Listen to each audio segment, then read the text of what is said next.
أعوذ بالله من الشيطان الرجيم. بسم الله الرحمن الرحيم. الحمد لله الذي أنزل على عبده الكتاب ولم يجعل له عوجا قيما لينذر بأسا شديدا من لدنه ويبشر المؤمنين الذين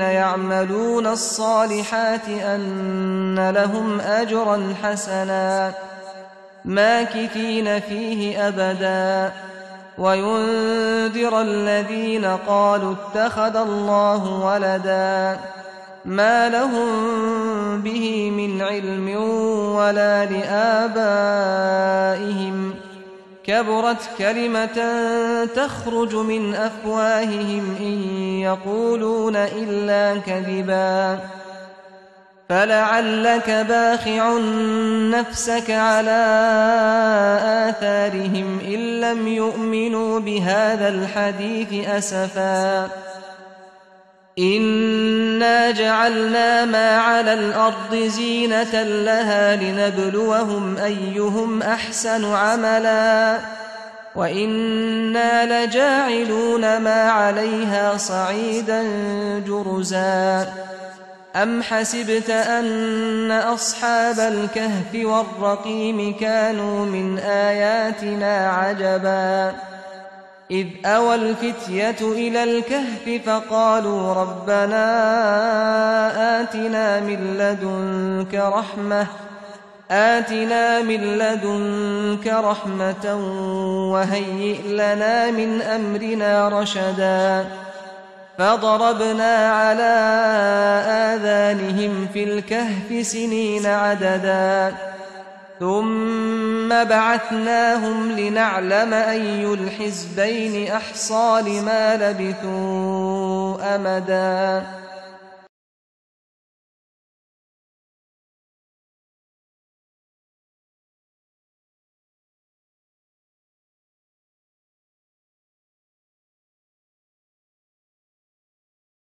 Bismillahirrahmanirrahim. Assalamualaikum warahmatullahi wabarakatuh. Alhamdulillah wassalatu wassalamu ala Rasulillah wa ala alihi wa sahabatihi wa man tabi'ahum bi ihsan ila yaumiddin wa ba'd. Ikhwani fiddin, a'azzakumullahu jami'an. Saudara dan saudariku sekalian yang dimuliakan oleh Allah, segala puji yang paling sempurna kita panjatkan hanya kepada Allah, dan salawat serta salam yang selalu tercurah kepada junjungan mulia kita Nabi besar Muhammad sallallahu alaihi wasallam, juga kepada keluarganya, para sahabatnya yang mulia, dan orang-orang yang selalu konsisten mengikuti jejaknya sampai datangnya hari pembalasan. Sebuah kehormatan dan kemuliaan pada kesempatan pagi Jumat yang cerah ini, kita kedatangan tamu yang insya Allah sudah tidak asing lagi, Ustadz kita, guru kita, Ustadz Yazid bin Abdul Qadir Jawas. Dan ini adalah merupakan kesempatan yang kami tunggu, dan saya pribadi menunggu-nunggu untuk beliau bisa datang ke majelis ini, memberikan nasihat-nasihat, ujangan-ujangannya yang insya Allah bisa bermanfaat bagi kita semua dalam rangka ketaatan kita kepada Allah Tabaraka wa Ta'ala, dan semakin menambah khazanah ilmu kita dalam rangka untuk lebih bisa menjadi manusia-manusia yang mendekatkan diri kepada Allah Subhanahu wa Ta'ala, lebih bersemangat dalam melaksanakan amal soleh, dan sekaligus kita lebih tahu tentang bagaimana metode dan manhaj di dalam kita merealisasikan Islam, agama tercinta dan yang mulia ini.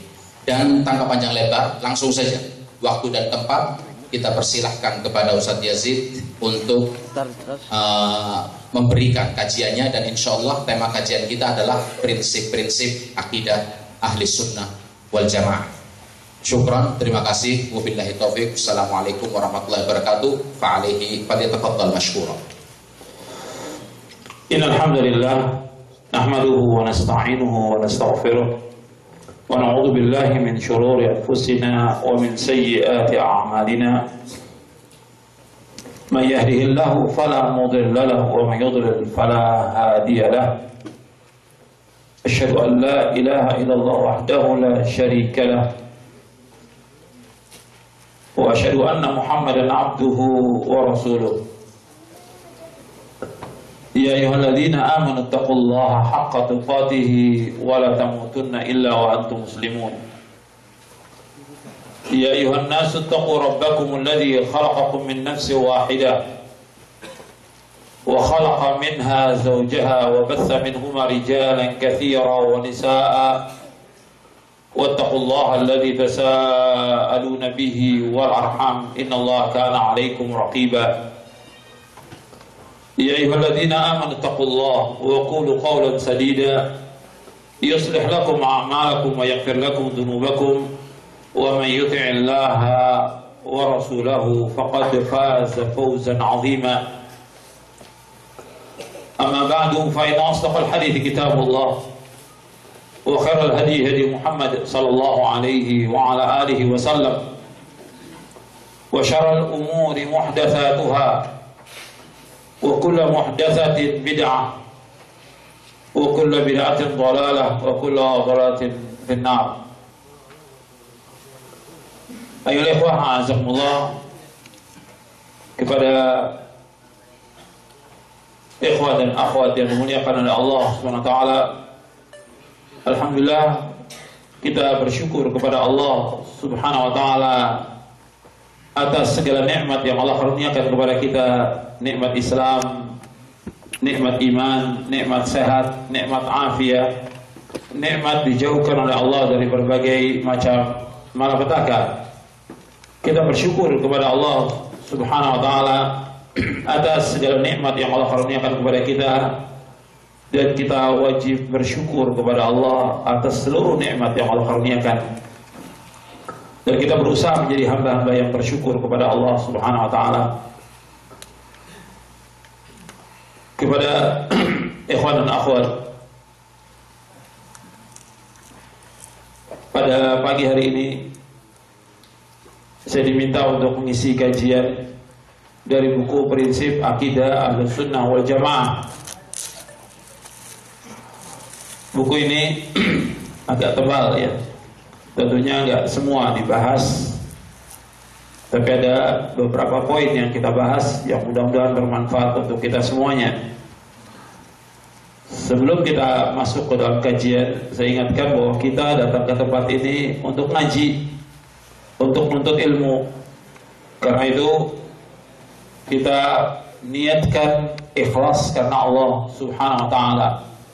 Niatkan bahwa kita datang ke tempat ini untuk thalabul ilmi, untuk mendapatkan ilmu yang bermanfaat, sebagaimana kita selalu dan senantiasa berdoa, sebagaimana Nabi berdoa setiap selesai sholat subuh, bahwa Nabi SAW berdoa, Allahumma inni as'aluka ilman nafi'a wa rizqan thayyiba wa amalan mutaqabbala.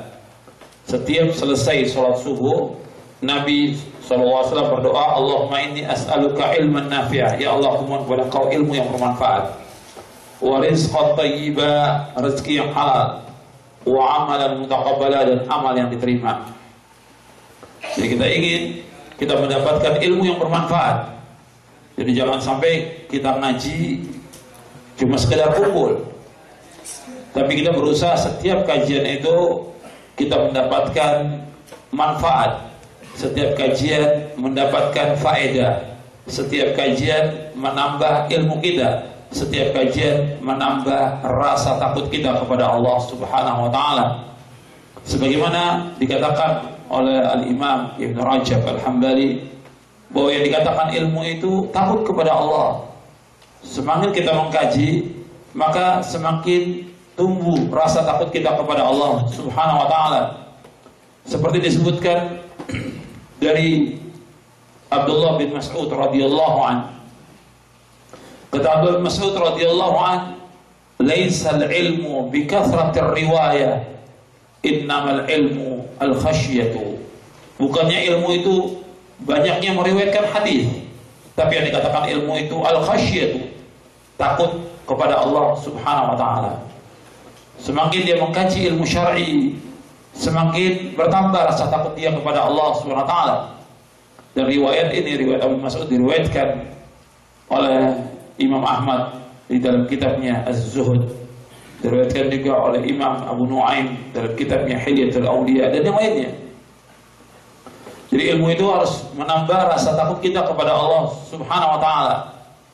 Jadi bukan sekedar kita asal datang, kumpul, tapi bagaimana ilmu ini bermanfaat untuk kita dunia dan akhirat.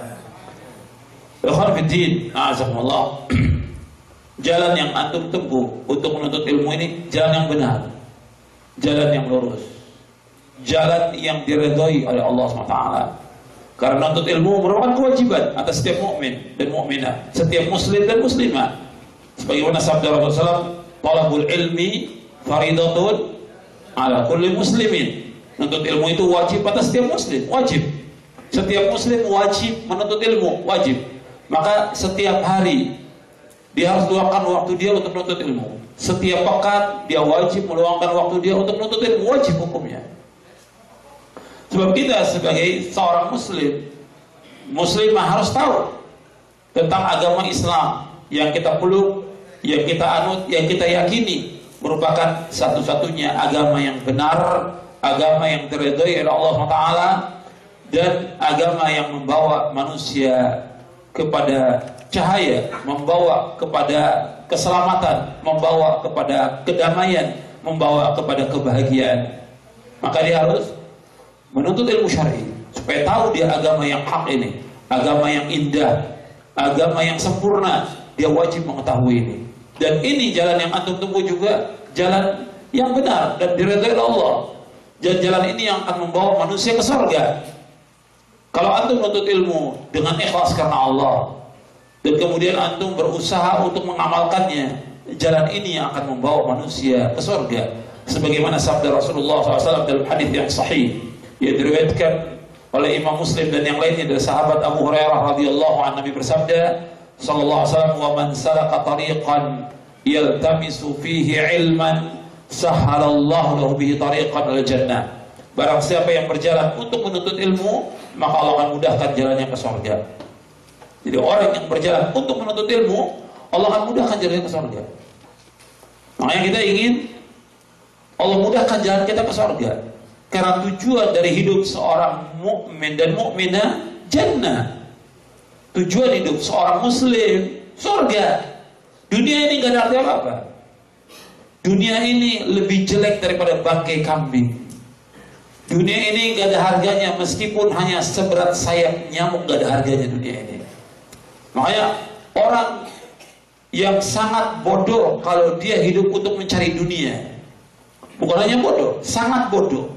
Sebagaimana dijelaskan oleh Al-Imam Ibnu Qayyim di dalam kitabnya Iddatus Sabirin wa Zakhiratus Syakirin. Beliau menjelaskan tentang betapa jeleknya dunia ini. Bahwa dunia ini gak ada harganya sama sekali, insyaallah. Sebagaimana dalam hadis yang sahih, Nabi SAW melewati seekor kambing yang sudah menjadi bangkai. Nabi tawarkan kepada sahabat, siapa di antara kalian yang mau seekor bangkai kambing ini? Kata para sahabat, kami nggak mau ya Rasulullah. Kalau seandainya dia masih hidup, cacat telinganya, apalagi sudah jadi bangkai. Kata Nabi SAW, dunia ini lebih jelek daripada bangkai kambing ini. Dunia ini lebih jelek dari bangkai kambing. Begitu juga Nabi SAW bersabda dalam hadis yang sahih yang diriwayatkan oleh Imam At-Tirmidzi. Nabi bersabda SAW, "Lau kanatid dunya ta'dilu indallahi janaha ba'udatin ma saqa kafiran minha syarbata ma'in." Kalau seandainya dunia ini berharga di sisi Allah seberat sayap nyamuk, maka Allah tidak akan memberikan setetes air pun kepada orang kafir. Kalau dunia ini berharga seberat sayap nyamuk, maka Allah tidak akan berikan setetes air pun orang kafir. Dunia tidak ada harganya, seberat sayap nyamuk. Dan di dunia ini tidak ada orang jual sayap nyamuk, tidak ada. Tidak ada orang jual sayap nyamuk.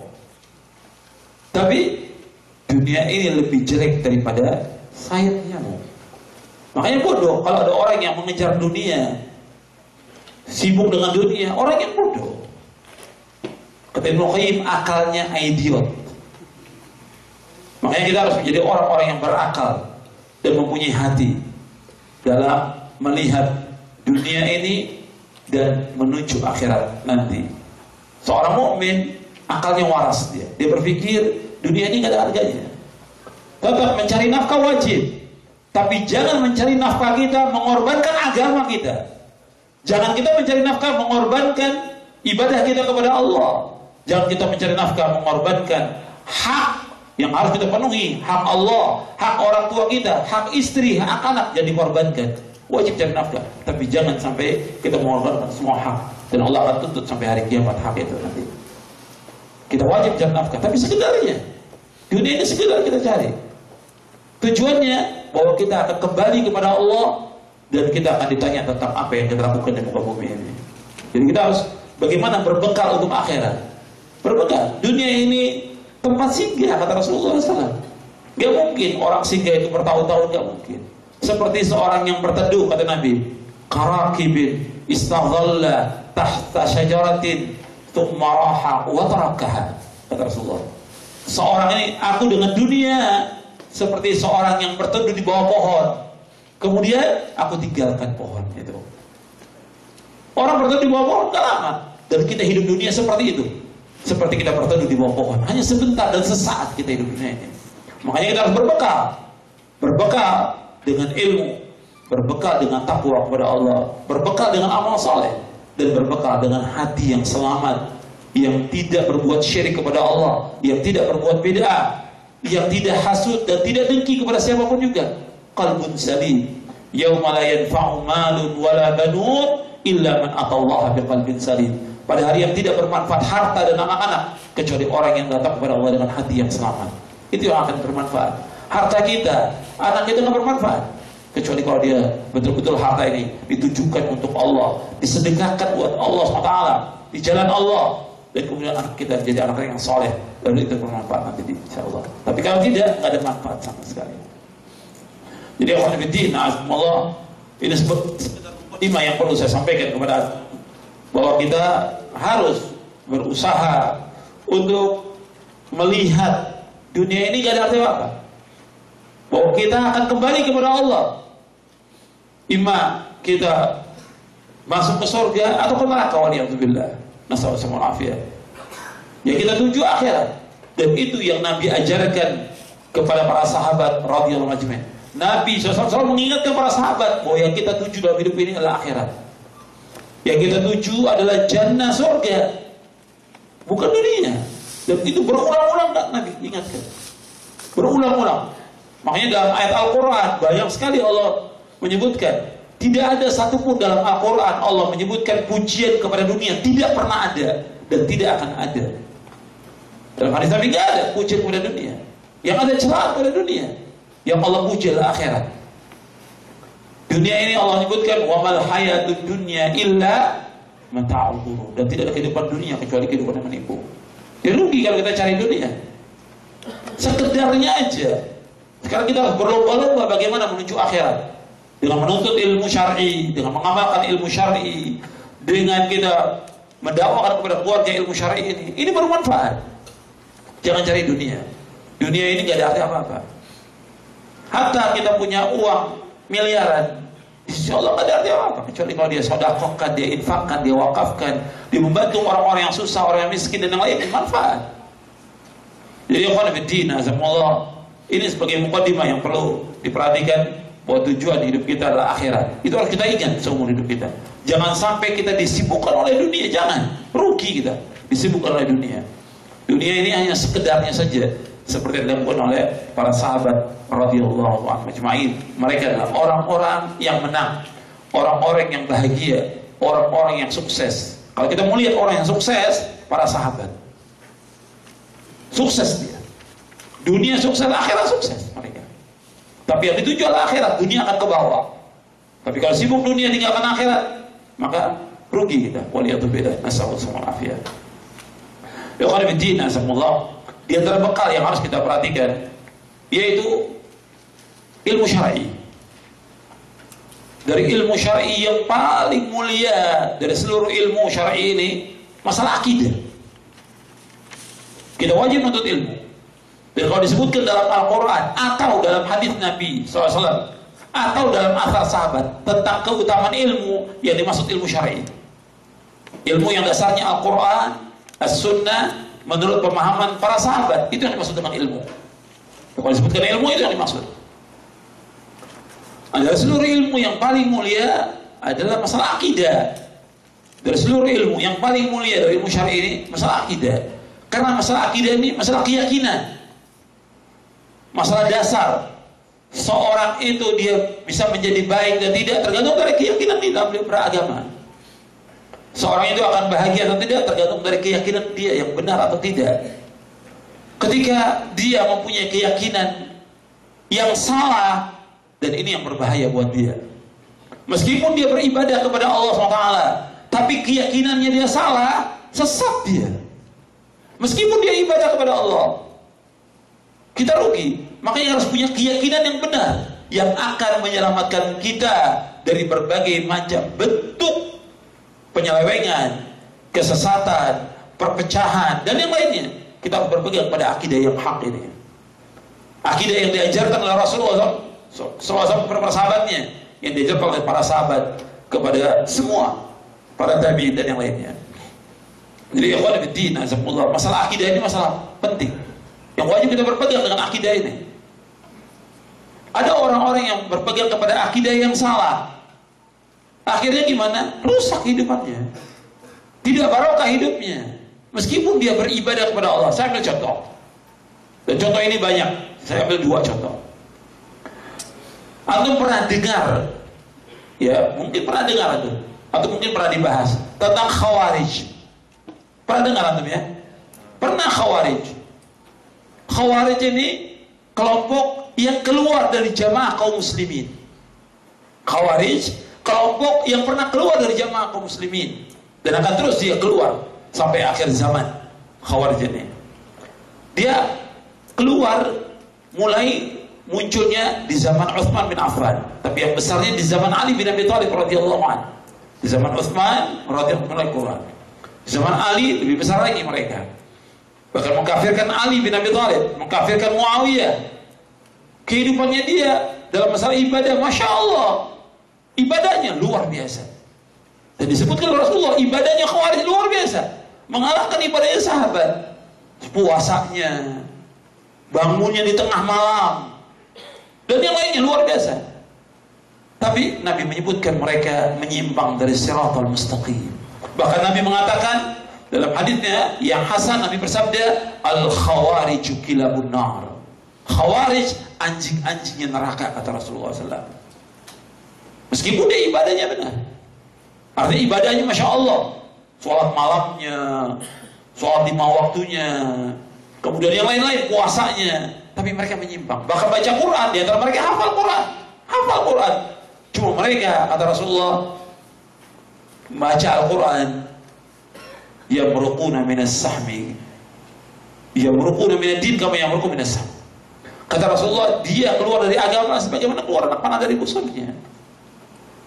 Dan beliau yang disebutkan, sayaqra'ul Qur'an rijalun la yujawizu hanajirahum yamruquna minad-din kama yamruqu sahmu minar ramiyah.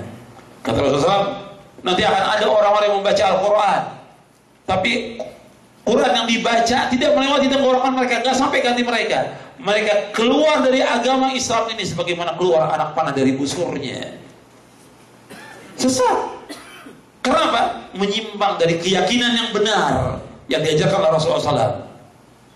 Dari akidah yang benar, dia punya keyakinan bahwa orang yang berbuat dosa besar kafir, penguasa yang tidak berhukum dengan hukum Allah kafir, keluar dari Islam.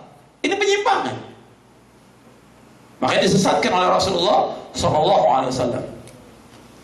Contoh yang kedua, ini satu. Yang kedua, seperti Syiah. Ini juga sesat. Bahkan kalau kita lihat ajaran Syiah jauh dengan ajaran Islam. Yang pokok bukan bicara soal sholatnya, bukan soal mut'ahnya, Tapi yang pokok bicara soal apa? Bicara soal apa dulu? Yang pokok akidah. Akidahnya sudah beda dengan akidah Ahlussunnah wal Jamaah, beda sudah. Syiah menganggap bahwa Ali sebagai Tuhan, dibakar oleh Ali bin Abi Thalib radhiyallahu anhu arda, dibakar. Yang buat agama Syiah adalah Abdullah bin Sabah al-Yahudi la'natullah alaihi. Kemudian dia juga mengatakan bahwa sahabat-sahabat, keyakinan ini, sahabat-sahabat menurut mereka sesudah wafatnya Rasulullah apa? Kafir. Menurut Syiah. Padahal sahabat orang-orang yang mulia diabadikan Allah dalam Al-Quran. Mereka diredhoi oleh Allah dan dijamin dengan surga para sahabat. Yang Nabi mengatakan bahwa para sahabat merupakan khairun nas, sebaik-baik manusia dari seluruh manusia di muka bumi ini. Tapi dikatakan oleh orang Syiah apa? Kafir. Quran ini Al-Quran. Menurut orang Syiah, Al-Quran yang ada ini tidak sama dengan Al-Quran mereka. Mereka punya 3 kali Quran ini. Keyakinan bagi mereka dan termaktub dalam kitab-kitab mereka. Dari ini saja sudah dikafirkan. Makanya Imam Malik, gurunya Imam Syafi'i, mengkafirkan Syiah. Ketika Syiah mengkafirkan para sahabat radhiyallahu anhum ajma'in. Nah, di sini keyakinan. Belum lagi keyakinan yang lain, banyak keyakinan Syiah yang lain. Tentang Quran, tentang sahabat, tentang imam. Bagi mereka imam itu lebih tinggi kedudukannya dari para nabi dan para rasul. Imam bagi Syiah itu, imam itu maksum dan segala macam lagi sudah.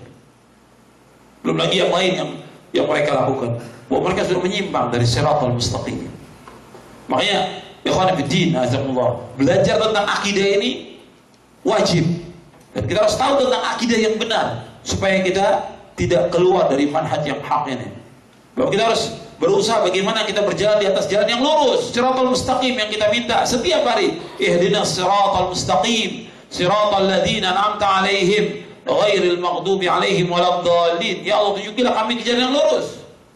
Jalannya orang-orang yang Kau beri nikmat atas mereka, bukannya jalan orang-orang yang Kau murkai, dan bukan pula jalannya orang-orang yang sesat. Kita minta kepada Allah agar ditunjuki jalan yang lurus. Dan nanti akan kita bahas insyaallah jalan yang lurus ini. Ikhwan fillah, azakumullah. Di dalam buku ini antum sudah punya. Saya akan jelaskan dulu awal-awal. Karena akidah yang kita pegang ini akidah yang kita yakini akidah Ahlussunnah wal Jamaah. Antum lihat di halaman 18.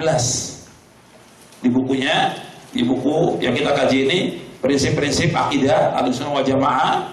Di buku ini antum lihat di halaman 18.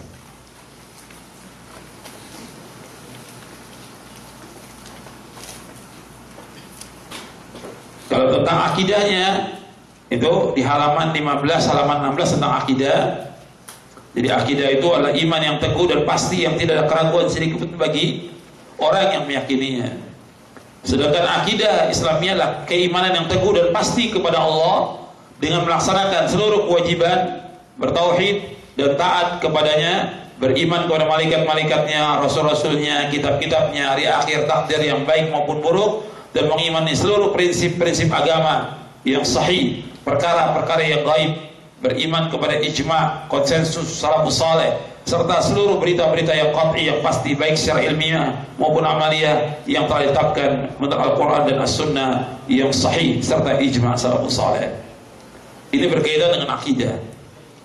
Jadi akidah ini sesuatu yang menghunjam dalam hati seorang, yang berkaitan tentang tauhid kepada Allah, yang berkaitan dengan arkanul Islam, yang berkaitan tentang arkanul iman, dan yang lainnya yang telah ditetapkan dalam Al-Quran, Sunnah, dan ijma' salafus saleh. Kemudian definisi Ahlussunnah wal Jamaah di halaman 18. Apa yang dimaksud dengan Ahlussunnah wal Jamaah? Yang dimaksud dengan as-sunnah menurut bahasa artinya jalan atau cara, baik jalan yang terpuji maupun tercela. Sedangkan menurut istilah ulama akidah, as-sunnah adalah petunjuk yang telah dilakukan oleh Rasulullah SAW dan para sahabatnya radhiyallahu anhum ajma'in, baik dalam ilmu, i'tiqad, keyakinan, perkataan maupun perbuatan. Dan inilah sunnah yang wajib diikuti. Orang yang mengikutinya akan dipuji dan orang yang menyalahinya akan dicela.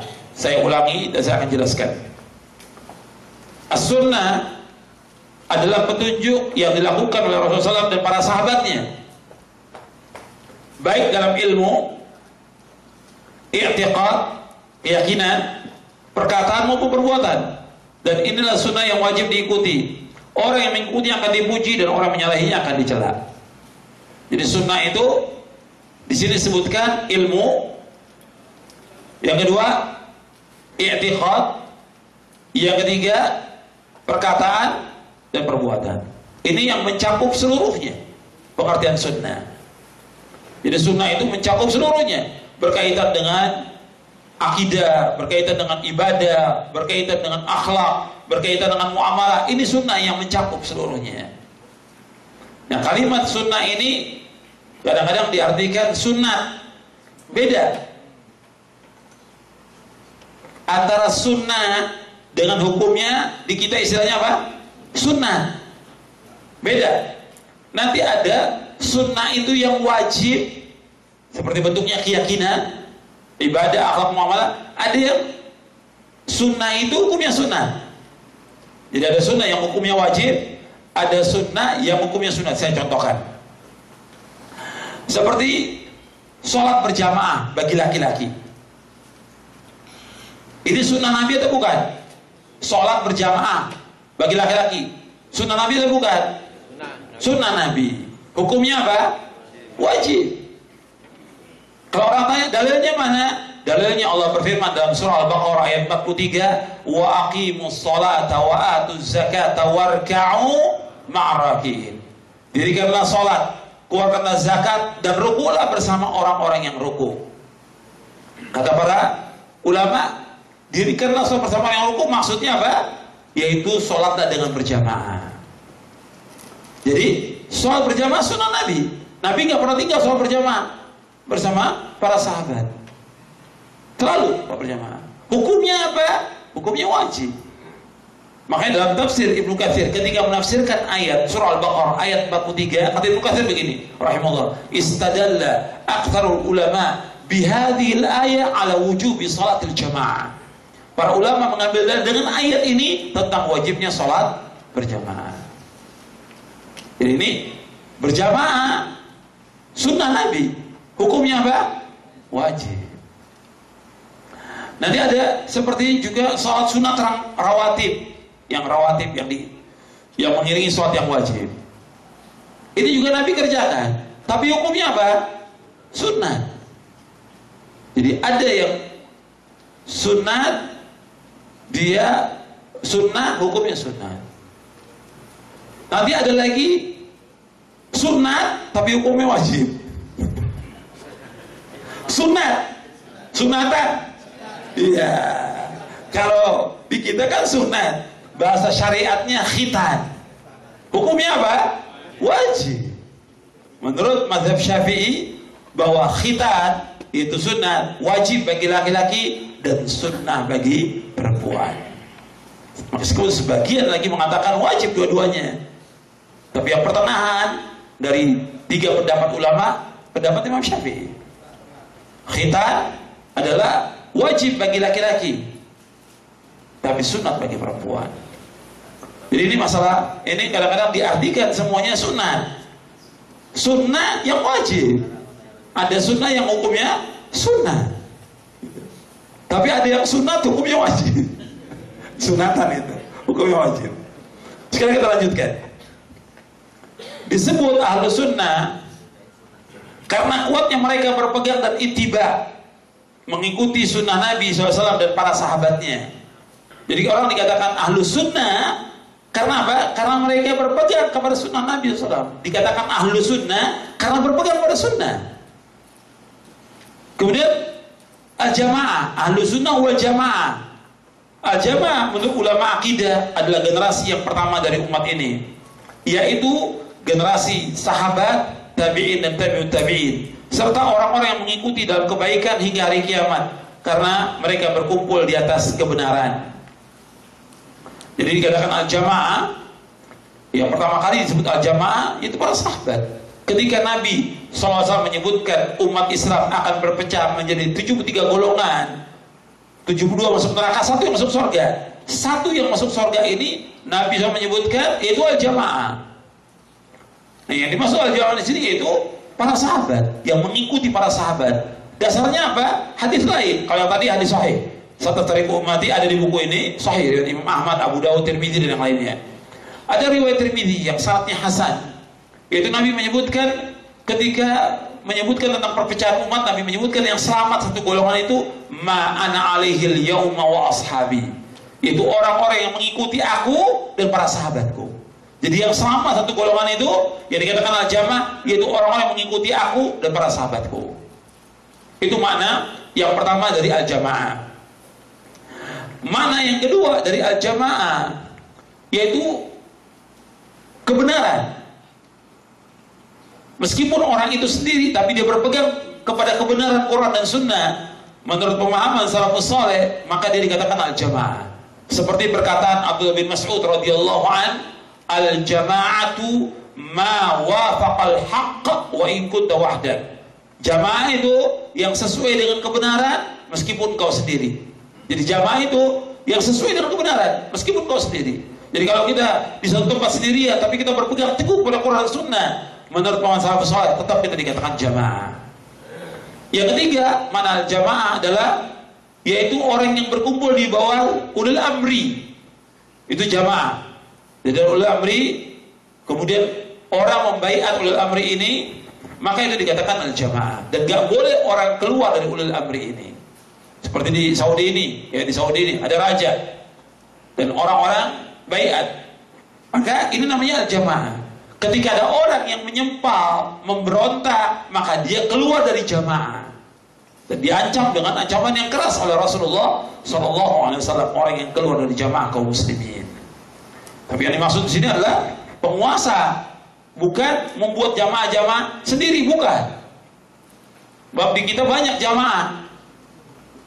Ya ada jamaah Islam jamaah, ada jamaah muslimin, segala macam.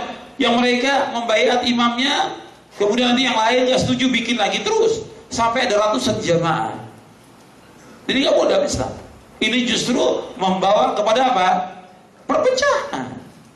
Bahkan sampai kepada pertumpahan darah. Dan nggak boleh.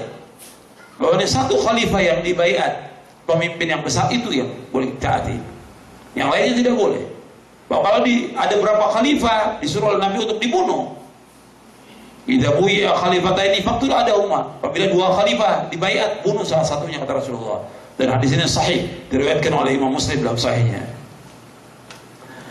Jadi ini pengertian tentang Ahlus Sunnah wal Jamaah.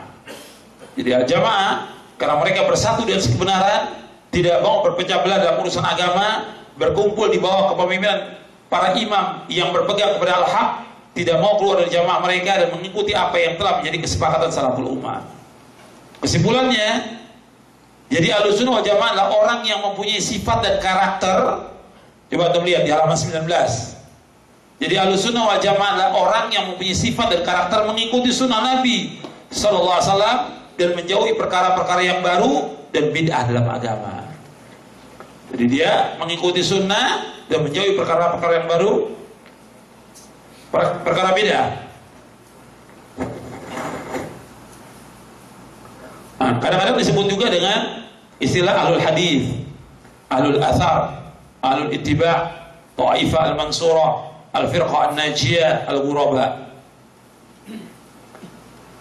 Tentang munculnya istilah ini munculnya sudah lama, ya, sejak munculnya ahlul bidah maka dikatakanlah ahlus sunnah. Pada hakikatnya kalimat ini nggak perlu kalau tidak muncul ahlul bidah. Ketika muncul membedakan yang mana ahlus sunnah, yang mana ahlul bidah. Makanya di para ulama salaf menyebutkan sejak lebih dari tahun 100 Hijriah, seperti Ayyub As-Sikhtiyani mengatakan, apabila aku dikabarkan tentang meninggalnya seorang dari ahlus sunnah, seolah-olah hilang salah satu anggota tubuhku. Imam Sufyan juga Ats-Tsauri mengatakan, aku wasiatkan kalian untuk berbuat baik kepada ahlus sunnah karena mereka adalah ghuraba, artinya orang-orang yang asing. Dan masih banyak lagi yang lain yang menjelaskan tentang ahlus sunnah.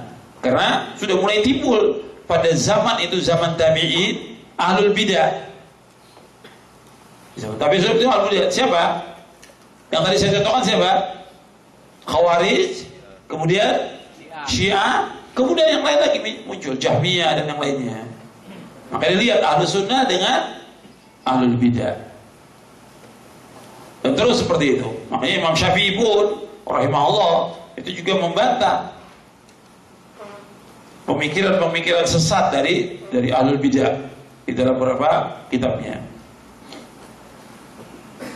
Kemudian di bab yang kedua, saya jelaskan di sini tentang kaidah dan prinsip Ahlus Sunnah wal Jamaah dalam mengambil dan menggunakan dalil. Ini enggak semua saya bahas. Ya, ini ada 10 poin. Yang penting aja yang perlu kita ingat bahwa sumber kita dalam kita beragama ini itu saya sebutkan tentang akidah karena masalahnya kita membicarakan masalah akidah. Buku ini membahas tentang prinsip akidah. Maka saya sebut sumber akidah.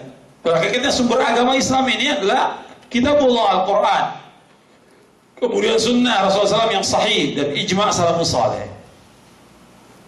Jadi sumber kita dalam kita beragama ini adalah yang pertama Quran, yang kedua Sunnah, yang ketiga ijma' salafus saleh. Jadi dalam kita beragama nggak boleh kita sumbernya perasaan kita, jangan, atau akal, nggak boleh, atau orang banyak yang kita ikut, nggak boleh. Dalil dalam kita beragama, dalilnya apa? Ada nggak di Quran? Kalau disebut dalil, ada nggak dalilnya di Quran? Kalau disebutkan dalil, ada nggak dalil Sunnah? Kalau nggak ada nggak penjelasan sahabat? Jadi nggak boleh kita dalam beragama ikut orang banyak, nggak boleh dalam Islam, nggak boleh. Jadi kita harus dalilnya kita lihat ada atau tidak. Sebab Allah Subhanahu wa ta'ala menyuruh kita untuk berdalil, nggak boleh ikut-ikutan. Kalau antum bawa mushaf Al-Quran, Allah sebutkan dalam surah Al-Isra, surah 17 ayat 36. Allah berfirman, "Wala taqfu ma laysa laka bihi ilmun, inna sam'a wal basara wal fuada kullu ulaika kana anhu mas'ula." Jadi kamu ikut apa yang kamu tidak tahu, karena sungguhnya pendengaran, mata dan hati akan ditanya oleh Allah. Jadi kita dalam beragamanya harus dalil, jangan ikut-ikutan, nggak boleh. Dalilnya ada atau tidak. Kalau nggak ada, nggak boleh kita ikut, nggak boleh. Di dalam kita beragama, kalau disebutkan dalil ya Quran, bukan pendapatnya Ustadz. Kata Ustadz saya, Ustadz bukan dalil. Kata guru saya bukan dalil. Kata Habib saya bukan dalil. Kata ulama saya bukan dalil. Kau dalil Quran, mana dalilnya? Mana hadisnya? Sahih atau tidak hadis itu? Dan bagaimana penjelasan para ulama tentang hadis itu? Itu dalil namanya. Dan agama Islam agama dalil, agama hujjah. Makanya ketika orang-orang Yahudi atau Nasrani mereka menganggap dirinya bahwa mereka pasti menjadi penghuni sorga, kata Allah, tanya dalilnya mana? Nggak punya dalil mereka. Allah abadikan dalam surah Al-Baqarah di ayat 111. Wa qalu la yadkhulul jannata illa man kana hudan aw nasara tilka amaniyum qul hatu burhanakum in kuntum shadiqin. Kata Allah dalam surah Al-Baqarah ayat 111. Wa qalu, mereka berkata, siapa? Yahudi Nasrani, la yadkhulul jannata illa man kana hudan nasara. Tidak akan masuk surga kecuali orang Yahudi atau Nasrani. Apa kata Allah kepada Nabi Muhammad SAW? Qul hatu burhanakum in kuntum shadiqin. Katakan kepada mereka, mana dalil kamu, mana bukti kamu, mana hujjah kamu jika kamu orang yang jujur. Gak punya bukti, gak punya hujjah, gak punya dalil mereka. Jadi dalam kita beragama ini dalil. Bukan kata ustaz, bukan kata kiai, bukan kata guru. Jangan kita lagi, nih yang sangat lemah lagi. Dulu saya pernah belajar di Indonesia begini. Dulu. Gitu. Dalilnya mana? Gak tahu. Lo antum nih hidupnya harus dengan dalil. Beragama Islam dengan dalil, bukan kata orang. Kalau yang antum ikuti salah, sesat, bid'ah, gak diterima oleh Allah. Sebagaimana sabda Rasulullah SAW, man amila amalan laisa alaihi amruna fahuwa raddun. Barang siapa mengamalkan satu amalan yang gak ada contoh dari kami, tertolak amalan itu. Tertolak.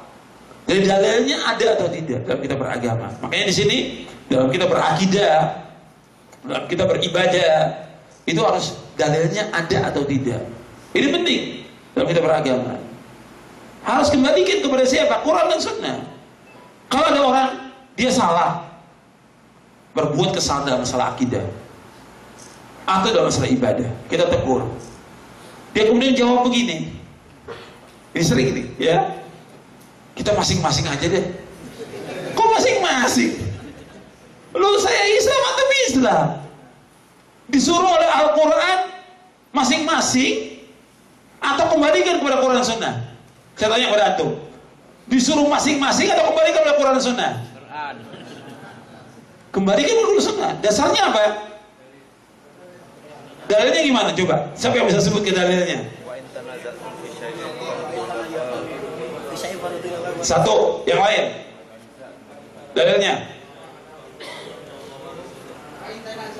Nah, ini dalilnya.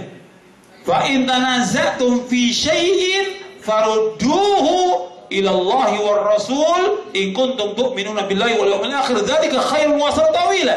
Dalam surah An-Nisa, surah yang keempat ayat 59. Ya ayyuhalladzina amanu athi'ullaha wa athi'ur rasul wa ulil amri minkum. Fa in tanaza'tum fi syai'in farudduhu ila Allah war Rasul in kuntum tu'minuna billahi wal yawmil akhir. Dzalika khairun wa tawila.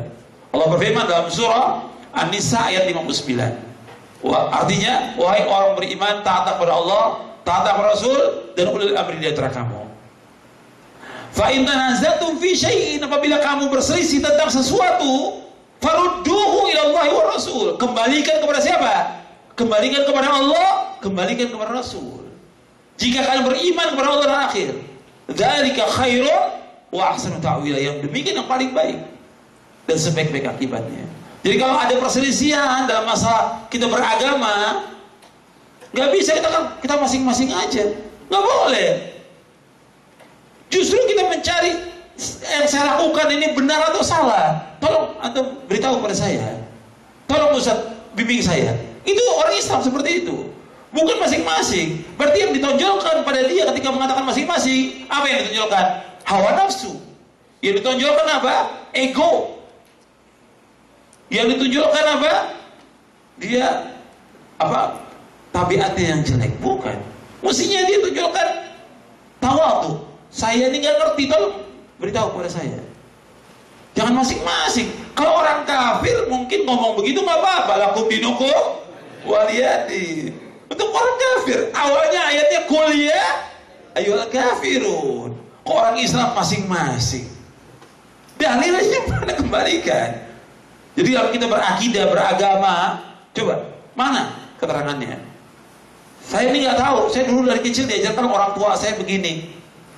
Oh ini keliru, yang kamu yakini keliru, yang benar seperti ini. Itu dibimbing kita. Dan memang kita dibimbing, diberitahu. Alhamdulillah yang tadinya kita salah, keliru, sesat, dibimbing. Kita bersyukur pada Allah. Tapi kalau kita berkeras, udah nggak usah ngurusin saya masing-masing. Sesat nantinya. Rugi dunia, rugi akhirat dia. Kita ingin selamat dunia, ingin selamat akhirat. Makanya ketika kita ditegur oleh orang ini salah, kembali. Jangan kita mengikuti hawa nafsu. Kalau mengikuti hawa nafsu, pasti sesat, pasti sudah sesat. Allah menyebutkan demikian. Wala tattabil hawa fayudillaka an sabilillah. Jadi kamu ikuti hawa nafsu, maka kamu akan sesat dari jalan Allah. Jadi yang kita ikuti Quran, ikuti sunnah Nabi SAW. Jelas ya? Nih. Kita lanjutkan. Yang kedua, setiap sunnah yang sahih yang berasal dari Rasulullah SAW wajib diterima, walaupun sifatnya ahad. Artinya bukan hadis yang mutawatir. Ini wajib kita terima. Apa yang datang dari Rasulullah SAW ini wajib diterima. Wa ma atakumur rasul fakhudhu wa ma nahakum anhu fantahu. Apa yang saja datang dari Rasul kamu ambil, yang dilarang kamu tinggalkan. Ini tentang masalah ini dibahas oleh Al-Imam Asy-Syafi'i dalam kitabnya Risalah, tentang orang-orang mengatakan kita nggak perlu hadis-hadis mutawatir, dan kita nggak perlu hadis ahad, kita harus perlu yang mutawatir. Dibantah oleh Imam Syafi'i dalam kitabnya Risalah, dibantah juga oleh Imam Ibnu Qayyim dalam kitabnya As-Sawa'iq Al-Mursalah. Panjang ini, saya nggak bahas. Pokoknya kalau ada hadis yang sahih kita wajib terima. Selama yang riwayat sahih kita wajib terima. Nggak boleh kita tolak, kita wajib terima. Kemudian yang ketiga, kita lihat ya di halaman 24, yang menjadi rujukan dalam memahami Al-Quran dan Sunnah adalah nas Al-Quran maupun hadis yang menjelaskan. Kemudian pemahaman salafus saleh dan para imam yang mengikuti jejak mereka, serta dilihat arti yang benar dari bahasa Arab. Jika hal tersebut sudah benar, maka tidak dipertahankan lagi dengan hal-hal yang berupa kemungkinan sifatnya menurut bahasa. Jadi yang menjadi rujukan dalam memahami Al-Quran, As-Sunnah, nas Al-Quran sendiri. Kemudian baru hadis Nabi, kemudian penjelasan para sahabat. Saya ambil contoh, ya, yang berkaitan dengan masalah akidah. Allah menyebutkan di dalam Al-Quran jelas sekali, bukan satu, bukan dua, ratusan ayat. Allah menyebutkan bahwa Allah itu berada di atas langit dan Allah bersemayam di atas arsy. Kita wajib mengimani, wajib meyakini. Allah berfirman Ar-Rahmanu 'ala arsy istawa, bahwa Allah bersemayam di atas arsy. Kita wajib mengimani Allah di atas. Allah juga berfirman A'amintum man fis sama, apakah kamu merasa aman dengan yang di langit? Begitu juga Allah menyebutkan wa huwal qahiru fawqa 'ibadi, Allah itu berada di atas, yang berkuasa. Allah juga berfirman ilaihi yas'adul kalimut thayyib wal 'amalus shalih yarfa'u. Semua terangkat dan naik kepada Allah, kalimat yang baik. Semuanya. Berarti Allah berada di mana? Di atas. Wajib kita imani, wajib kita yakini. Dan nggak bisa ditakwil lagi dengan yang lain, nggak boleh. Makanya ada orang-orang yang bingung dia mengatakan Allah itu nggak di atas, nggak di bawah, nggak di dalam alam, nggak di luar alam. Lantas di mana dong Allah? Bingung dia juga. Antum menyembah zat yang antum sendiri nggak tahu. Padahal jelas Allah menyebutkan dalam Al-Quran dan Nabi menyebutkan. Kita wajib menetapkan apa yang Allah tetapkan dan kita wajib menetapkan apa yang ditetapkan oleh Rasulullah SAW. Jangan ditakwil, jangan diingkari, tetap seperti itu. Ketika kita sujud, ini kerendahan yang paling rendah, kita sujud kepada Allah SWT. Kita membaca apa? Subhana rabbiyal a'la. Maha suci Allah yang maha apa? Yang maha tinggi. Yang maha tinggi. Sujud itu sedekat-dekat seorang hamba kepada Allah sujud. Ketika sujud itu dia mengucapkan subhana rabbiyal a'la. Maha suci Allah maha tinggi. Karena Allah itu berada di atas. Ini wajib kita tetapkan demikian. Gak boleh kita takwil, gak boleh kita ingkari. Kemudian yang keempat, prinsip utama dalam agama. Semua telah dijelaskan oleh Rasulullah. Siapapun tidak berhak untuk mengadakan sesuatu yang baru yang tidak ada contoh sebelumnya, apalagi sampai mengatakan hal tersebut bagian dari ajaran agama. Allah telah menyempurnakan agamanya, wahyu telah terputus dan kenabian telah ditutup, sebagaimana Allah berfirman al-yawma akmaltu lakum dinakum wa atmamtu alaikum ni'mati wa raditu lakumul islam madina. Pada hari ini aku telah sempurnakan bagimu agamamu, aku telah cukupkan nikmatku atasmu dan aku ridho Islam menjadi agama bagimu. Sempurna agama Islam ini, sempurna. Jadi nggak boleh orang menambah-nambah lagi. Semua Nabi sudah jelaskan kepada umat Islam, semuanya Nabi sudah jelaskan. Yang membawa manusia ke surga Nabi sudah jelaskan, yang membawa manusia ke neraka Nabi sudah jelaskan lengkap. Dalam hadis yang diriwayatkan dari sahabat Abu Dzar, yang diriwayatkan oleh Imam At-Tabrani dalam kitabnya Mu'jamul Kabir, Rasulullah bersabda, "Ma baqiya syai'un yuqarribu minal jannati wa yuba'idu minan nari illa waqad buyyina lakum." Tidak tersisa sedikit pun juga apa saja yang membawa manusia ke surga dan membawa manusia ke neraka sudah dijelaskan. Yang membawa manusia ke surga Nabi sudah jelaskan lengkap semuanya. Yang membawa manusia ke neraka Nabi jelaskan lengkap semuanya. Gak ada yang tersisa dari agama ini. Kewajiban kita sebagai umat Islam yaitu apa? Ittiba kepada Rasulullah SAW. Yang kita wajib ikuti siapa? Rasulullah atau ulama? Rasulullah SAW. Allah berfirman dalam surah Ali Imran, surah yang ketiga ayat 31. Allah berfirman, "Qul in kuntum tuhibbunallaha fattabi'uni yuhibbukumullah wa yaghfir lakum dzunubakum wallahu ghafurur rahim." Katakanlah, seandainya kamu cinta kepada Allah, ikuti siapa?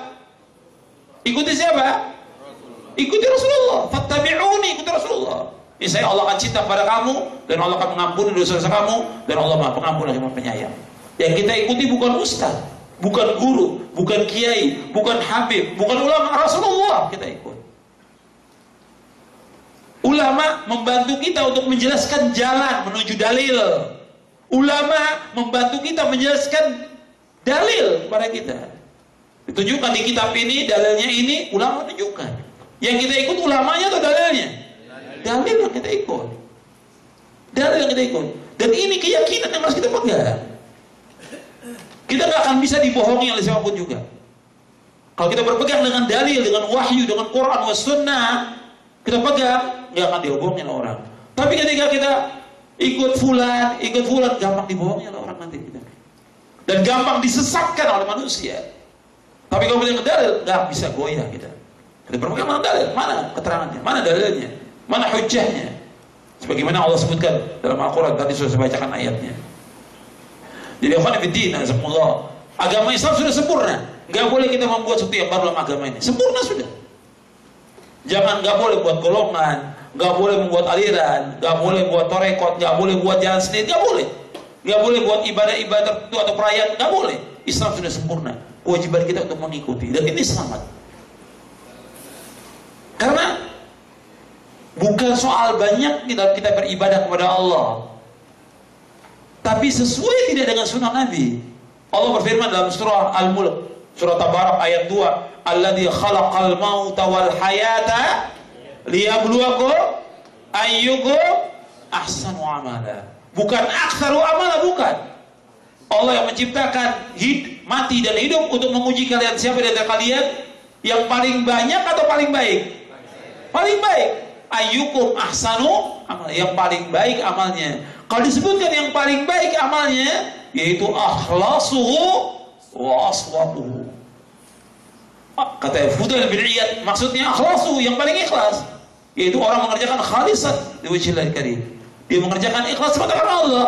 Yang kedua, aswabuhu makana sawaban atau muwafiqan ala sunnah, yang sesuai dengan sunnah. Jadi bukan banyaknya amal, bukan. Jadi sesuai enggak dalam kita beramal dengan sunnah Nabi SAW? Kalau tidak, jangan. Ikhlas, syaratnya ibadah dua, ikhlas dan ittiba, mengikuti contoh Rasulullah SAW. Jadi agama Islam sudah sempurna, nggak boleh kita membuat yang baru dalam agama ini. Cukup dengan apa yang Nabi bawa, cukup sudah. Makanya ayat ini diakui dan dibaca ayat ini oleh siapa? Oleh orang Yahudi. Sampai Yahudi datang kepada Umar bin Khattab radhiyallahu anhu. Wahai Umar, di dalam Al-Quran ada satu ayat.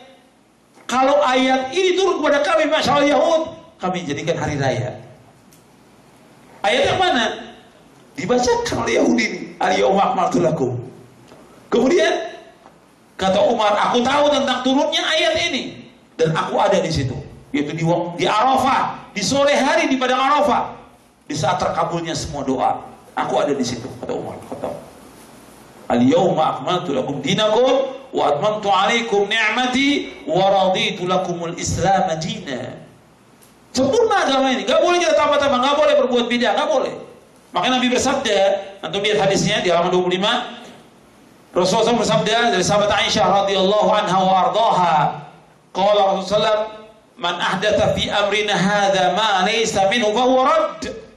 Barang siapa yang mengadakan sesuatu yang baru dalam urusan agama kami yang bukan dari agama ini, maka amalnya tertolak. Hadis ini sahih Bukhari dan Muslim dari sahabat Aisyah radhiyallahu anha wa ardhaha. Jadi agama Islam sudah sempurna, nggak boleh tambah-tambah. Sudah, kita ikuti yang datang dari Nabi. Makanya Nabi SAW sangat keras mengingatkan umat Islam jangan sampai mereka berbuat bid'ah. Sesuatu yang baru dalam agama ini nggak boleh. Keras Nabi. Di zaman Nabi belum ada bid'ah, tapi Nabi ingatkan terus kepada umat Islam jangan sampai mereka masuk. Kalau masuk ke sini bid'ah, sesat. Makanya Nabi bersabda di dalam hadis yang sahih diriwayatkan oleh Imam Ibnu Majah. Di muqaddimah Sunan Ibnu Majah dikatakan oleh Nabi, taraktukum ala mithlil bayda lailuha kanahariha la yazighu anha ba'di illa halik. Aku tinggalkan agama Islam putih bersih, putih bersih, bersih putih, nggak ada bercak-bercak, nggak ada. Nggak ada bercak-bercak hitam, nggak ada, bersih, putih bersih. Kata Nabi, tidaklah berpaling dari yang putih bersih ini, maka orang itu pasti binasa dan pasti sesat orang itu, kata Rasulullah. Jadi Nabi tinggalkan agama Islam putih bersih, sempurna agama Islam. Kemudian ditambah oleh orang-orang belakangan. Tambah, ya bedanya Syiah, Khawarij, keyakinan-keyakinan yang lain, percaya kepada orang-orang yang dikubur itu bisa memberikan manfaat. Bahwa wali-wali yang sudah dikubur itu bisa memberikan manfaat, bisa menolak bahaya. Ini semua keyakinan yang sesat. Keyakinan. Makanya harus dibersihkan lagi, dikembalikan lagi umat ini kepada yang bersih, seperti yang Nabi tinggalkan kepada umat Islam ini. Baru umat ini akan selamat, baru umat Islam ini akan jaya. Kalau tidak, selama masih ada bercak-bercak syirik dan bid'ah, nggak akan maju umat Islam ini. Makanya harus kembalikan dengan kesempurnaan agama Islam ini. Kalau orang Yahudi mengakui, mestinya umat Islam lebih lagi mengakui tentang ayat ini. Yang kelima, kita sampai 5 poin, yang ini baru kita pindah ke bab lain, yaitu berserah diri, patuh, berserah diri, taslim, patuh dan taat hanya kepada Allah dan Rasulnya secara lahir dan batin, tidak menolak sesuatu dari Al-Quran dan Sunnah yang sahih, baik menolak itu dengan kias, analogi, perasaan, atau kasyf, iluminasi, atau penyingkapan tabir rahasia, sesuatu yang gaib, ucapan seorang syekh, atau pendapat imam-imam dan lainnya. Artinya di sini berserah diri, patuh, taat hanya kepada Allah mutlak. Berserah diri, taat, patuh itu mutlak hanya kepada Allah dan Rasulnya, tidak kepada yang lain. Kalau sudah ada dalil dari Quran dan Sunnah, kewajiban kita untuk taat. Sami'na wa ata'na. Gak boleh kita tolak. Gak boleh kita tolak Quran dan Sunnah dengan ra'yu kita, dengan pendapat kita, gak boleh. Dengan perasaan kita, gak boleh. Dengan orang banyak, gak boleh. Dengan perkataan guru, dengan perkataan syekh, perkataan imam, gak boleh. Hatta imam-imam, Imam Hanafi, Maliki, Syafi'i, Hambali, rahimahumullah al-jami' semua mengatakan, kalau ada pendapatku menyalahi sunnah Rasulullah, buang apanya? Buang pendapatku, kamu ikuti siapa? Sunnah Rasulullah. Semua imam, Imam Hanafi, Maliki, Syafi'i, Hambali, dan dibawakan dalam beberapa kitab. Saya bawakan juga di buku Sifat Salat Nabi, di Muqaddimah Sifat Salat Nabi, bisa nanti melihat di buku Sifat Salat Nabi. Saya bawakan pendapat para imam itu dengan rujukannya. Semua imam mengatakan, kalau ada pendapatku menyalahi sunnah Rasulullah, buang pendapatku. Termasuk gurunya Imam Syafi'i, Imam Malik rahimahullah. Imam Malik, kulluna radun wa mardudun illa sahib hadzal qabr. Setiap kita ini bisa menolak dan ditolak kecuali yang penghuni kubur ini, itu Rasulullah SAW. Enggak boleh ditolak pendapatnya. Kita wajib sami'na wa ata'na. Taat, taslim ke Rasulullah. Wajib. Kalau enggak akan membawa kepada kebinasaan. Makanya Allah menyebutkan dalam Al-Quran, lihat di sini ayatnya. Dalam surah An-Nisa ayat 65 Allah berfirman, "Fala wa rabbika la yu'minuna hatta yuhakkimuka fima shajara bainahum, thumma la yajidu fi anfusihim harajan mimma qadaita wa yusallimu taslima." Demi Rabbmu, mereka tidak dikatakan beriman sebelum mereka menjadikan engkau Muhammad sebagai hakim dalam perkara yang mereka proseskan di antara mereka, dan tidak ada rasa keberatan dalam hati mereka terhadap apa yang kau putuskan, dan mereka menerima dengan sepenuhnya. Jadi ikhwan fillah, azakumullah, ketaatan kepada Rasulullah ini mutlak. Kalau ada sesuatu perkara, maka kita lihat dalilnya ada atau tidak. Kalau dalilnya ada, tinggalkan kebiasaan kita yang lama atau perbuatan bid'ah, kita tinggalkan, kita taslim kepada dalil yang ada ini. Tunduk, taslim. Gak boleh ada rasa hal, kalau Allah dan Rasul putuskan satu perkara, gak boleh ada rasa sempit dalam dada kita, gak boleh. Kita wajib taslim, terima, sami'na wa ata'na. Dan ini orang-orang yang bahagia. Jadi ikhwan fillah, azakumullah, tentang ketaatan kepada Rasulullah ini mutlak. Kalau kita ingin bahagia, taat kepada Rasulullah sallallahu alaihi wasallam. Para sahabat adalah orang-orang yang taat kepada Rasulullah. Makanya umat Islam, mereka semuanya dijamin dengan surga apabila mereka taat kepada Rasulullah sallallahu alaihi wasallam. Dalam hadis yang sahih yang diriwayatkan oleh Imam Bukhari, Nabi bersabda sallallahu alaihi wasallam, "Kullu ummati yadkhuluna jannah illa man aba Qila wa man ya'ba ya Rasulullah? Qala man ata'ani dakhala jannah wa man asani faqad aba.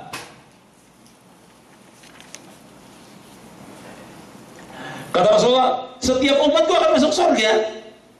Setiap umatku akan masuk surga. Kecuali yang enggan. Para sahabat bertanya, siapa yang enggan ya Rasulullah? Barang siapa yang taat kepada aku, dia akan masuk surga. Siapa yang tidak taat, maka dia enggan.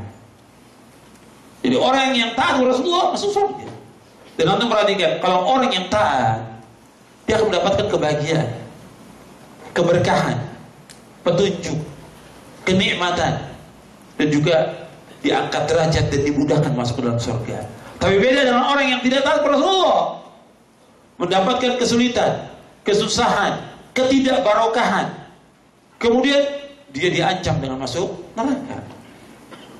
Makanya antum lihat, orang ketika tidak taat kepada Rasulullah, ini fatal akibatnya. Saya ambil contoh. Di zaman Nabi ada seorang yang makan, minum tangan kiri. Nabi ingatkan, makan tangan kanan dan minum tangan kanan. Dengan dasar hadis yang sahih yang diriwayatkan Muslim, kata Nabi, "Idza akalu falyakul bi yamini, wa idza shariba falyashrab bi yamini, fa inna asyaitana ya'kulu bi shimali wa yashrabu bi shimali." Apabila kamu makan, makan dengan tangan kanan. Kalau minum dengan tangan kanan. Karena semuanya setan makan dengan tangan kiri dan minum dengan tangan kiri. Orang ini biasa seperti kita, kalau kita tegur orang, bilangnya apa? Kidal, kebot. Dari dulu seperti ini. Kata Nabi, kalau kamu demikian, kamu gak bisa angkat tangan kamu. Kaku, dia gak bisa angkat tangannya. Karena tidak taat Rasulullah, fatal akibatnya. Ini yang sifatnya pribadi. Belum lagi yang sifatnya umum. Ya, antum sudah baca dan mungkin sudah dijelaskan oleh para ustadz yang ada di sini. Itu kisahnya perang Uhud. Ketika para sahabat yang memanah, pasukan pemanah yang dipimpin oleh Abdullah bin Jubair radhiyallahu an, Nabi suruh, kamu tetap di atas bukit Uhud, menang atau kalah tetap di sana. Ketika mereka melanggar, tidak taat, kalah umat Islam waktu perang Uhud. Disuruh tetap, menang atau kalah tetap, jangan turun dari bukit Uhud. Mereka turun, akhirnya kalah terjadi. Qadarallahu ma syaa fa'al. Ini tidak taat, makanya ketaatan kepada Rasulullah ini penting. Dan itu akan membawa kepada kebahagiaan. Sama aja sekarang saya ambil contoh. Antum yang sudah punya istri berumah tangga. Rumah tangga antum akan bahagia ketika istri ini taat kepada suaminya. Dan itu jalan seorang istri menuju surga. Ketika dia taat kepada suaminya, itu jalan dia menuju surga. Bahagia rumah tangga.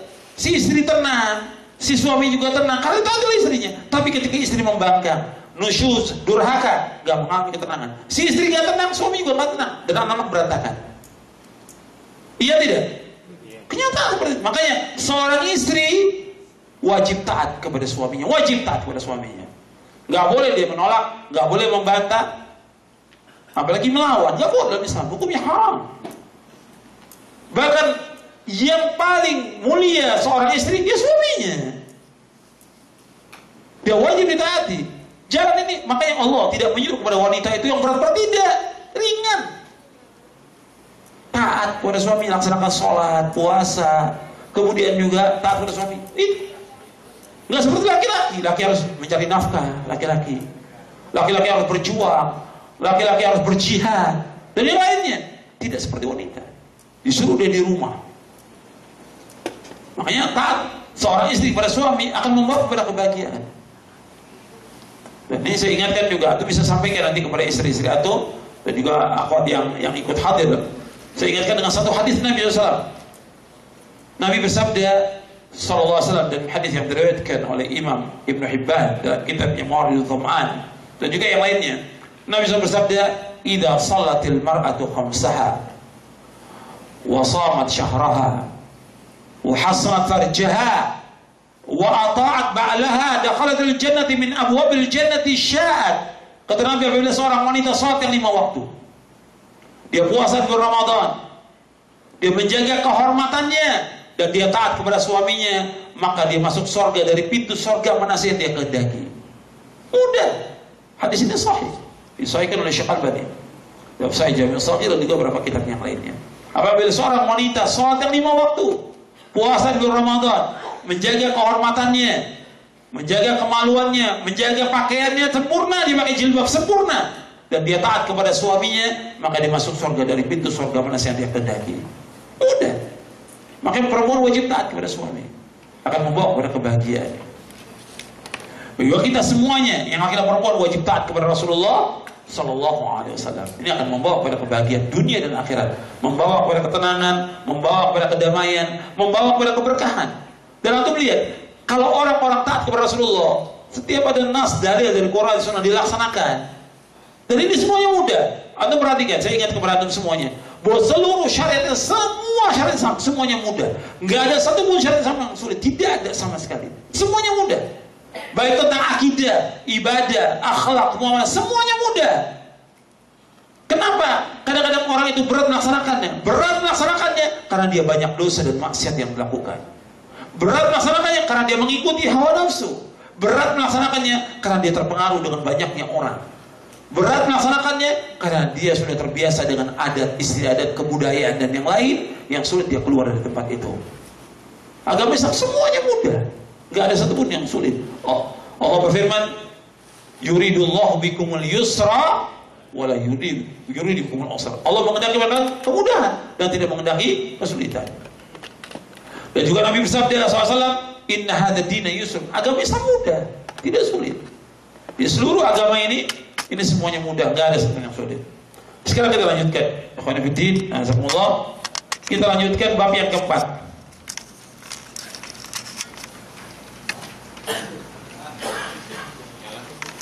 Ya, nanti ada yang jawab ya. Bab yang keempat, kewajiban ittiba, mengikuti jejak salafus saleh dan menetapkan manhajnya. Untuk melihat halaman 35. Tidak semuanya di sini. Satu atau dua dalil aja saya sebutkan di sini. Tentang wajibnya kita mengikuti jejak salafus saleh, mengikuti jejak para sahabat Rasulullah SAW. Sebab Rasulullah SAW telah memuji bahwa para sahabat merupakan generasi yang terbaik dari umat ini. Khairun nas, sebaik-baik manusia. Dan kita disuruh oleh Rasulullah untuk mengikuti jejak mereka, para sahabat. Allah berfirman di dalam surah Al-An'am ayat 153, atau melihat di halaman 36, 37. Wa anna hadha sirati mustaqiman fattabi'uhu wa la tattabi'us subula fatafarraqa bikum an sabili dzalikum wasaqum bihi la'allakum tattaqun. Dan sungguh inilah jalanku yang lurus, maka ikutilah. Jangan kamu ikuti jalan-jalan yang lain yang akan mencerai-beraikan kamu dari jalan Allah. Demikian Allah perintahkan kepada kamu agar kamu bertakwa. Abu bin Mas'ud radhiyallahu anhu berkata, khatta Rasulullah khattan biyadihi thumma qala hadha sabilullah mustaqima wa khatta khututan an yamini wa shimali thumma qala hadhihi subulun mutafarriqatun laysa minha sabilun illa alayhi shaytanun yad'u ilayhi thumma qara qawluhu ta'ala wa anna hadha sirati mustaqiman fattabi'uhu wa la tattabi'us subula fatafarraqa bikum an sabili dzalikum wasaqu bihi la'allakum tattaqun. Rasulullah SAW membuat garis dengan tangannya, kemudian beliau bersabda, ini jalan Allah yang lurus. Lalu beliau membuat garis di kanan kirinya, kemudian beliau bersabda, ini jalan-jalan yang bercerai-berai, jalan-jalan yang sesat. Tidak ada satupun jalan-jalan ini kecuali di dalamnya ada setan yang menyuruh kepadanya. Selanjutnya beliau SAW membaca firman Allah Ta'ala, wa anna hadha sirati mustaqiman, sampai akhir, dan sungguh ini jalanku yang lurus, maka ikutilah, jangan kamu ikuti jalan yang lain yang akan mencerai-beraikan kamu dari Allah. Demikianlah Allah perintahkan kepada kamu agar kamu bertakwa. Antum lihat di sini, Nabi membacakan ayat dalam surah Al-An'am ayat 153, digaris oleh Nabi, satu garis. Kemudian di kanan kiri garis itu ada garis-garis yang pendek. Kata Nabi, wa anna hadza sirati mustaqiman fattabi'u, dibacakan ayat, ini jalanku yang ikuti. Di kanan kiri garis itu ada garis-garis yang pendek. Kata Nabi, ma min sabirin illa wa alaihi syaitan yad'u ilaihi. Ini tidak ada satupun jalan dari jalan ini, melainkan pasti ada syaitan yang mengajaknya. Pasti ada syaitan yang mengajaknya. Nabi sudah ingatkan, artinya jalan-jalan yang lurus, tapi ada nanti golongan-golongan, firqah-firqah, aliran-aliran yang sesat, yang menyimpang dari jalan yang lurus ini. Dan ini Nabi sudah ingatkan, dan terjadi seperti yang kita lihat sekarang ini. Berpecah belah umat Islam, berfirqah-firqah seperti yang kita lihat. Tapi Nabi sudah memberikan solusi kembali ke jalan yang lurus ini. Itu siratal mustaqim. Lebih jelas lagi antum lihat di sini. Lebih jelas lagi antum lihat di halaman 41. Di halaman 44 kata Imam Ahmad bin Hanbal, usul sunnah indana at-tamassuku bima kana alaihi ashabu Rasulullah wal iqtida'u bihim wa tarkul bid'ah wa kullu bid'atin fahiya dhalalah. Kata Imam Ahmad Hanbal rahimahullah. Imam Ahmad ini muridnya siapa? Imam Ahmad muridnya siapa? Imam Syafi'i. Imam Ahmad muridnya Imam Syafi'i. Dan beliau adalah imam sunnah. Beliau ahli hadis Imam Ahmad. Sampai kata Imam Syafi'i kepada Imam Ahmad, wahai Imam Ahmad, kau lebih tahu tentang hadis daripada aku. Maka beritahu aku. Untuk menunjukkan apa? Tentang tawadhu'nya siapa? Imam Syafi'i. Meskipun Imam Ahmad muridnya, tapi Imam Syafi'i mengatakan, engkau lebih tahu dariku tentang hadis. Kalau ada yang aku tidak tahu, sampaikan kepadaku. Karena Imam Ahmad imam Ahlussunnah. Dan luar biasa Imam Ahmad ini. Luar biasa, Masya Allah. Betul-betul belajar dengan gurunya Imam Syafi'i. Dan beliau luar biasa. Kelebihan oleh Allah SWT. Hafal ratusan ribu hadis dengan sanadnya. Ratusan ribu hadis dengan sanad Imam Ahmad. Imam Ahlussunnah. Imam Ahmad mengatakan, usul sunnah indana, yaitu prinsip sunnah, prinsip akidah di sisi kami, at-tamassuk bima kana alaihi ashab Rasulullah, yaitu berpegang teguh dengan apa yang dilaksanakan oleh para sahabat Rasulullah SAW. Wal iqtida'u bihim, dan mengikuti mereka para sahabat. Wa tarkul bid'ah, dan meninggalkan semua bentuk bid'ah. Wa kullu bid'atin fahiya dhalalah, dan semua bid'ah adalah sesat. Ini dalam syarah usul i'tiqad Ahlussunnah wal Jamaah oleh Imam Al-Lalikai. Dalam syarah usul i'tiqad Ahlussunnah wal Jamaah. Iya, boleh. Iya, ini sudah nggak betah pengen jawab. Ya, berapa penjelasannya belum selesai ini. Tapi udah nggak betah. Ustaznya juga udah nggak betah, pengen tanya jawab juga. Kita nanti di bab kelima itu ada pembahasan tentang prinsip akidah Ahlussunnah wal Jamaah. Nanti Adom bisa baca satu persatu poin-poinnya. Saya jelaskan. Artinya ini kita bicara tentang prinsip akidah Ahlussunnah. Bagaimana sih akidah Ahlussunnah wal Jamaah? Satu persatu saya jelaskan. Dari mulai tentang agama Islam, tentang rukun iman, tentang tauhid rububiyah, uluhiyah, asma wa sifat. Ini wajib diyakini. Dan yang lainnya ada di sini dalam buku ini. Ya, karena waktu kita juga terbatas, karena ini hari Jumat sampai jam 11 kasih waktu kita. Kalau ada antum mau tanya, silakan untuk menambah penjelasan dari apa yang sudah dijelaskan. Silakan.